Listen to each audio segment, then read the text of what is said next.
Coach, a little comment. Raise your hand.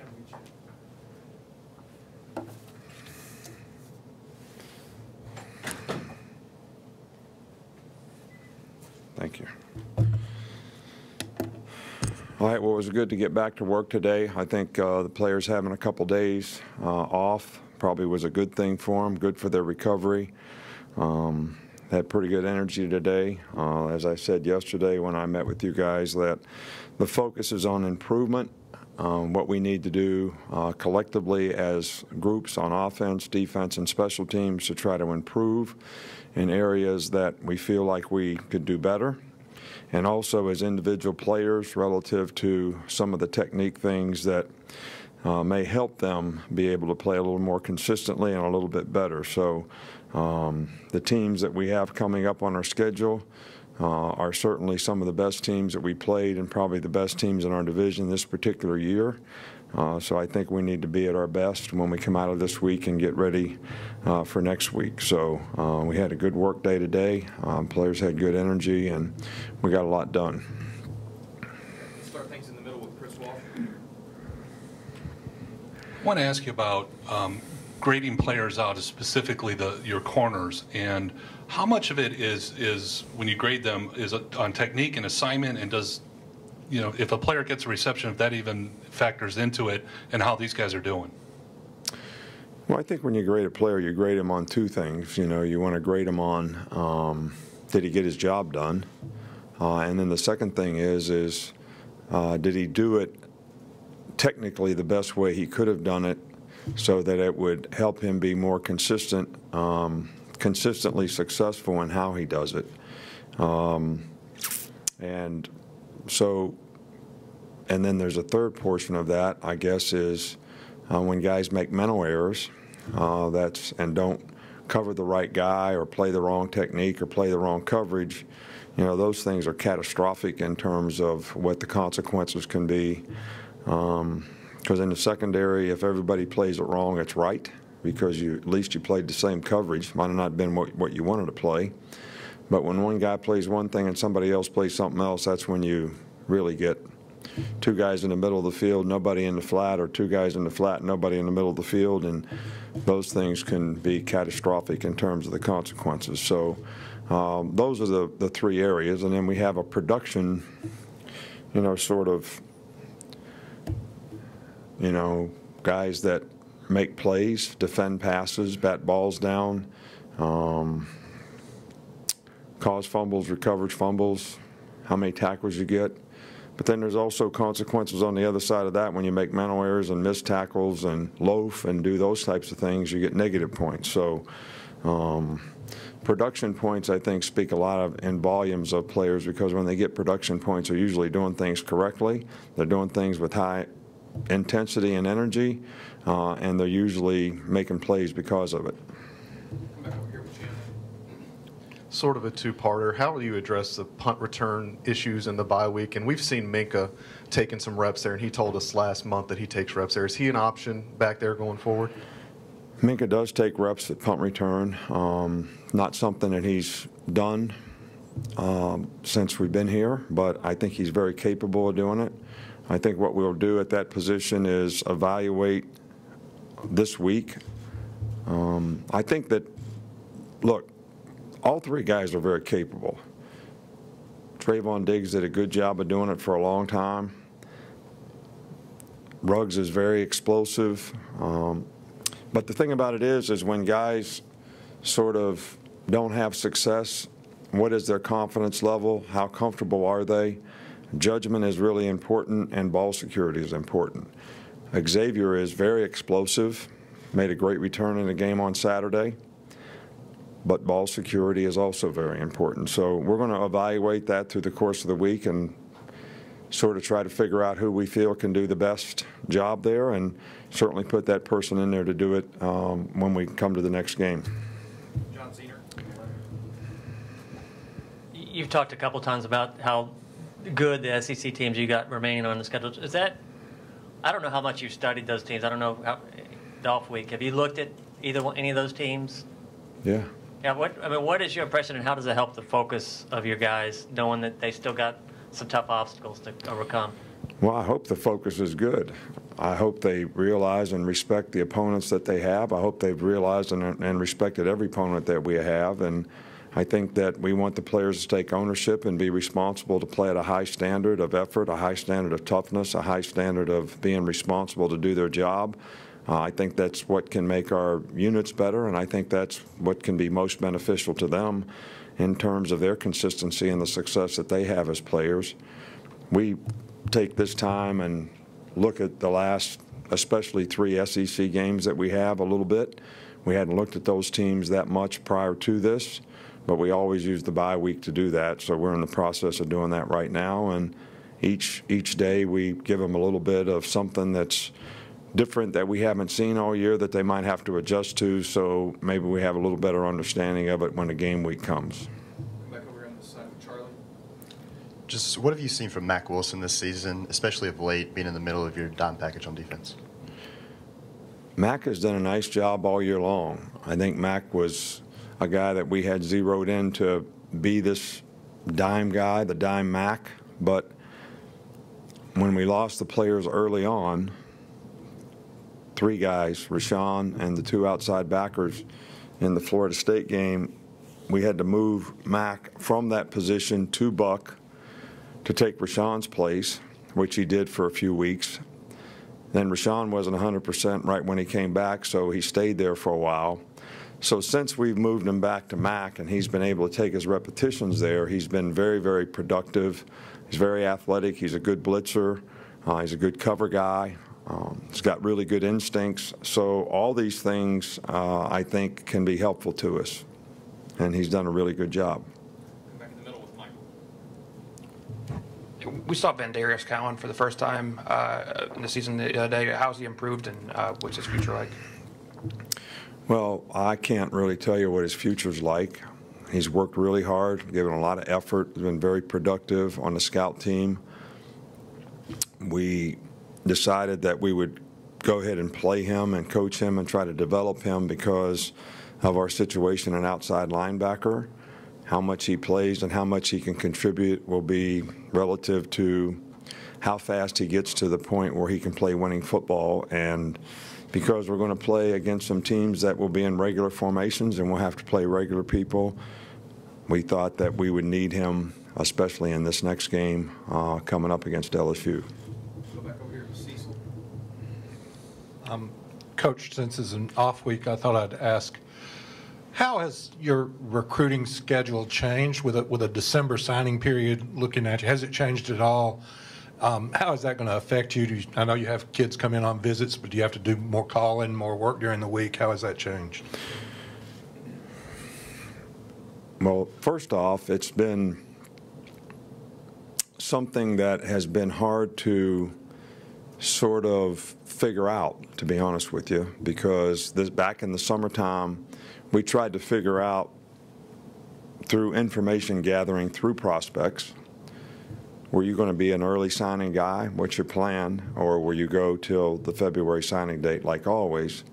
And it was very difficult because a lot of players really weren't ready to make a commitment to that. They hadn't decided what they were going to do. So we have worked very hard at recruiting throughout the year. Got a pretty good start on it, I think. But we really have sort of tried to leave it up to each individual prospect, and we haven't tried to put pressure on guys to be early signing guys. We haven't tried to talk guys into waiting until February. So I guess we're playing it by ear with each prospect. So because of the timetable, if we have one, then we want the guy to visit earlier, might want him to visit in the season. Have we had more guys visit this season during the season than in past years? It's been pretty much the same so far. So I don't really see a significant difference in how the recruits themselves are managed in this circumstance. I don't know for sure if high school coaches are trying to maybe get those players to focus on their season and not be as concerned about when they decide where they're going to go. And probably each coach is different. I can't really tell you, but it doesn't seem like there's a big difference in how we recruited in the past from a prospects standpoint.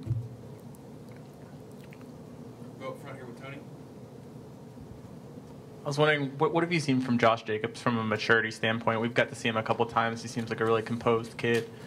Just what have you? Josh has done a very good job. Obviously, he's had to overcome an injury earlier in the season with his hamstring. Was very good about the due diligence he had to go through to rehab that and get back to where he's played really, really well for us the last few weeks. Now he's got a little ankle injury that's going to keep him out for a few days here, but hopefully he'll be okay and be back and ready to roll next week.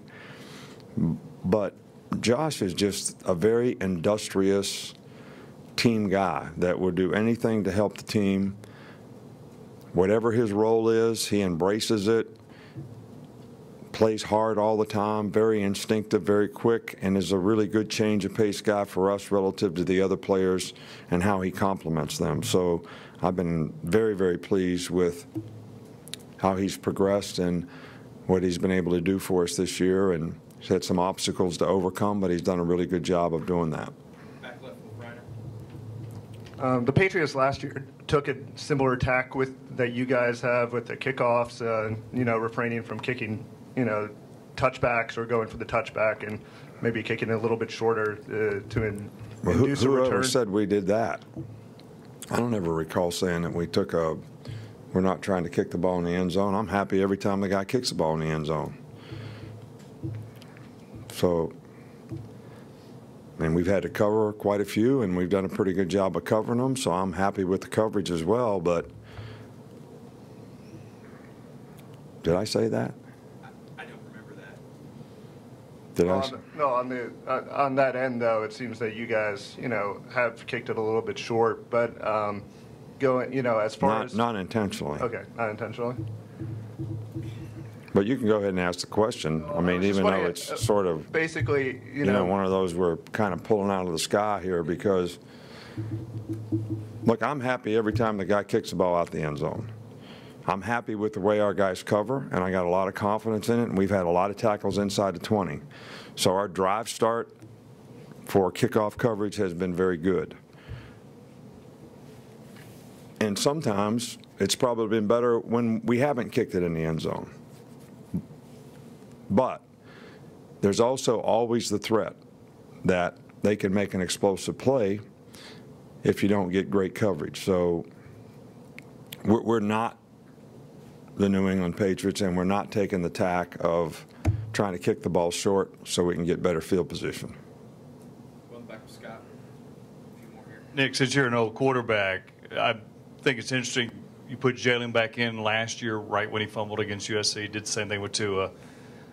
You said it's about confidence. Is it also about seeing how they respond to adversity, but also anything from your background, having been a quarterback, that makes you think they need to get back out there as opposed to another position like a linebacker that makes a mistake or something? Well, I think it's important that you show confidence in players. And just because a guy makes a mistake, I thought the guy played really good driving the ball down the field to get to where we were at the 5-yard line. And he did make a mistake, but I think all the above are important. I think it's important from our standpoint that we show confidence in the guy, and he doesn't have to feel like if he makes one mistake, he's going to get yanked out of the game. I think it's also important to see how a guy responds to a circumstance in a situation like that, which I think he did a very good job of. But he's only going to have an opportunity to do that if you give him a chance to do it. So, he played well in the game, and it's unfortunate that they got a touchdown on an interception and a 100-yard return, but it's a good learning experience for him, and hopefully it won't happen again. Yes, Coach. This is one of those years where there's only one bye week. Do you think there'd be any good trade-off to make the season a week longer and have 2 bye weeks during the year, or is that a bad trade-off? Well, I think it's going down that road. It seems like everybody wants to have a 14-week season where you have 2 bye weeks. I personally think that making the season longer is not in the best interest of the players. We've played 15 games here 2 years in a row. And that's a lot of football for a college guy to play. It's like Miss Terry tells me all the time, these guys have to go to school, they have a family, they probably have a girlfriend, they have other responsibilities and things that they need to do and take care of, which have a priority. And we just keep making the season longer. We want to add more playoff games. We want to extend the playoff games longer. So the season is really long. So when you play 15 games in a college season, you're basically playing the same as 17 or 18 games relative to the number of times that you have to practice. So if we have bye weeks, we're still going to have to practice, and the players are going to have to practice, because I don't think that college players could take a whole week off and that not have a significant impact on how they perform and how they play.